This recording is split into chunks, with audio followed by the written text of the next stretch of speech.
It's taken us a long time to get to this point. The matter of the spillage in Mfuleni has dominated the news for a very long time, causing a great deal of embarrassment both to the Mfuleni municipality and myself.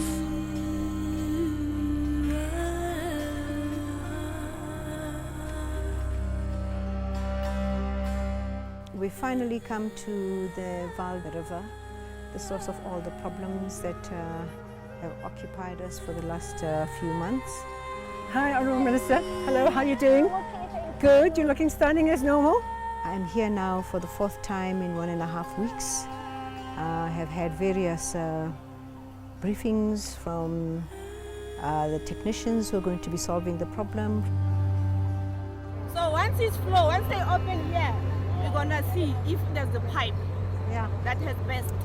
We started on the reticulation side, which is where communities really see the impact because it's right in front of their houses and businesses. From the community who are affected. Remember, our municipality is under Section 130, and yet we are entrusting them with this mega project. And a joint meeting with the community and the council. We actually got to treat our intervention like a program, almost like a rehabilitation program of the Vaal to get all this. And now I am here on site inspection of the problem that we're experiencing. Which, if I can just say, no other minister has ever come to see this before. You're our first minister, so we're very excited. And then, Minister, so we're going to travel 1.5 hours to get to the really bad parts. The part at which we started off was actually a very sickening, thick layer of effluent that is contaminating the river. One thing that I want to point out here before we leave to go up into Loch Vaal is we were actually, it's disturbed a little bit with all the movement of the boats, but there's a number of blooms of blue-green algae. You'll see them floating and they've got a distinctive turquoise blue cover. They are that's highly toxic. We went up the river and the sludge was just beneath the boat that we were in. This is just below the surface. And that is how high the sludge is. So basically this is a big cesspool that comes from all these areas where we have wastewater treatment. I have no idea how many wastewater treatments offload their sludge here, but it is just not an acceptable way in which we can keep a balanced ecosystem. And I'm going to sit down now and try and work out what we're going to do.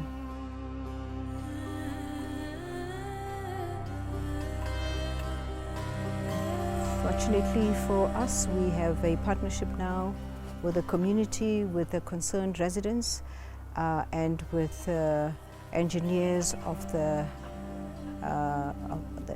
we have taken on to work out at the plant, and they are a very experienced company of engineers called Airvat.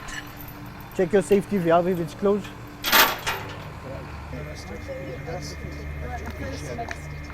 I now have a complete picture, so whatever solution we arrive at we will all be at the same level of understanding what the issues are and what it is that is possible, and hopefully in about 2 weeks' time we will have come to some kind of an arrangement of how we're going to deal with this, how we will deal with this problem.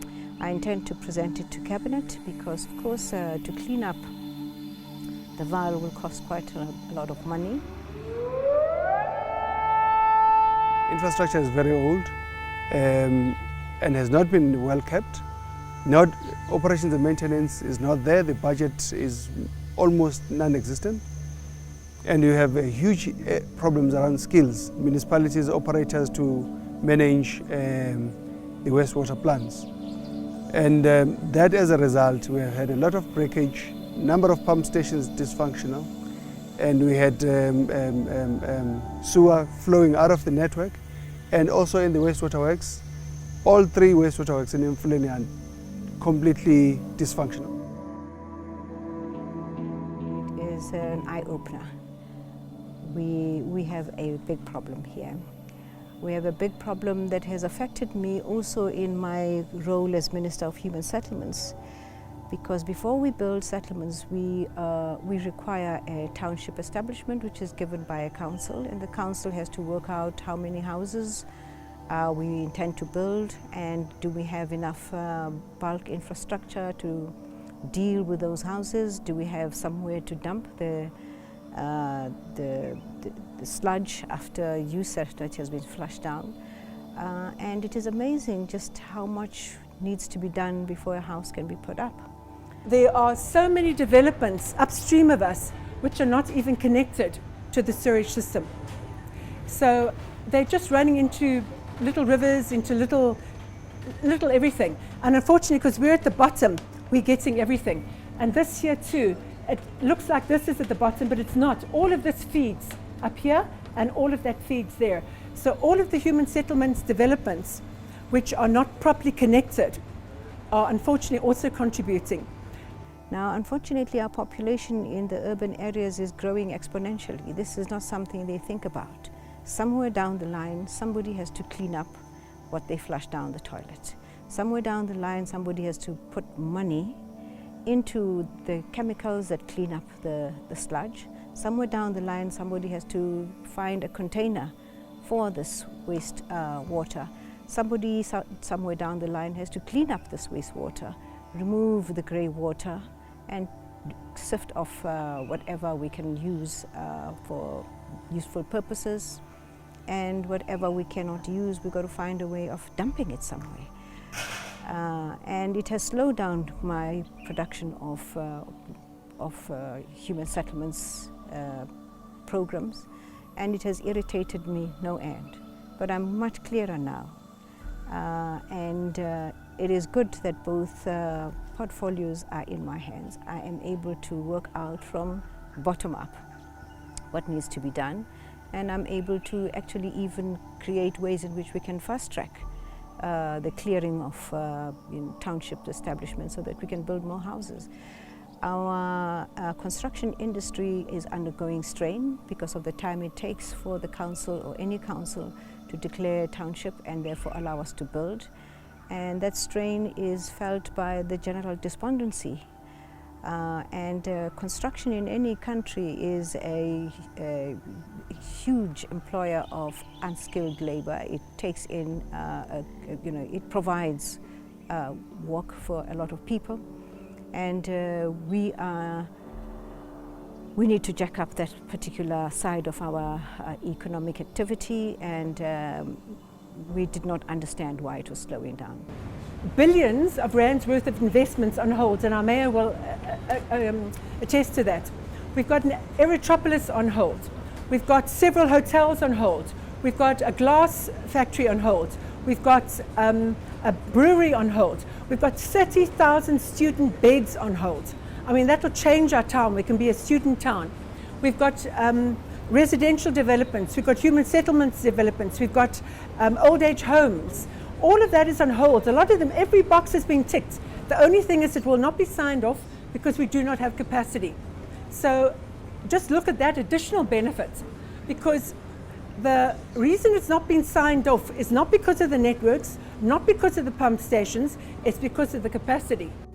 Now, the Minister of Finance had also been very concerned about the slowdown in the construction industry, and he thought perhaps the reason was because we had put up so much pressure on the construction industry to pay upfront for some of the work that they're doing. And he had already written to me to say perhaps we could lower the tariffs that are imposed by the construction industry or by the ministry on the construction industry. But I realized that actually it has very little to do with that. It just has to do with the fact that we have more people on the ground than the government has prepared for us to be able to take the waste matter wherever it is. The other thing that has further burdened Mfuleni is that we've allowed a lot of human settlements developments, but we haven't Yes, I know. Yes, we haven't, at the time, not you, they didn't give us the right amount of money to increase our capacity to service all of our new human settlements. We want more people to live here because it helps our economy, but not to the disadvantage of, yes, and the sad thing is because now all of these developments are on hold, there's no more jobs, therefore the people in the human settlements developments haven't got jobs, so they can't pay for their service deliveries, so they're further burdening Mfuleni. So it's just one of these spirals of negative breeds negative.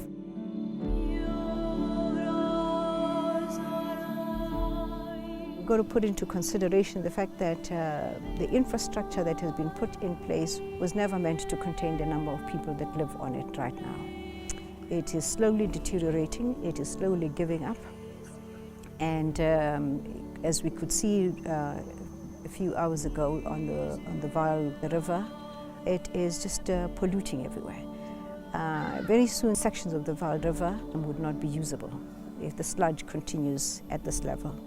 And that has been a great concern for the residents in the area. And I'm glad that they have been patient enough to find time to talk to me and show me what their problem is, offer me some solutions. I've had time to deal with the engineering company that is assisting us. And through them, we've also been able to find a solution to the people around the plant itself because they're looking for work opportunities. So in the end, I hope that it works out for everybody, that it works out for the local community by creating jobs, that it works out for us by creating an understanding of what the problem is and solving that problem and making sure we can provide the necessary infrastructure. We have a huge backlog in infrastructure to cater for this growing town.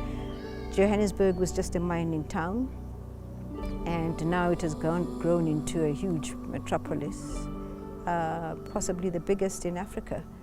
But we have not improved the infrastructure that will be able to cater for all of this.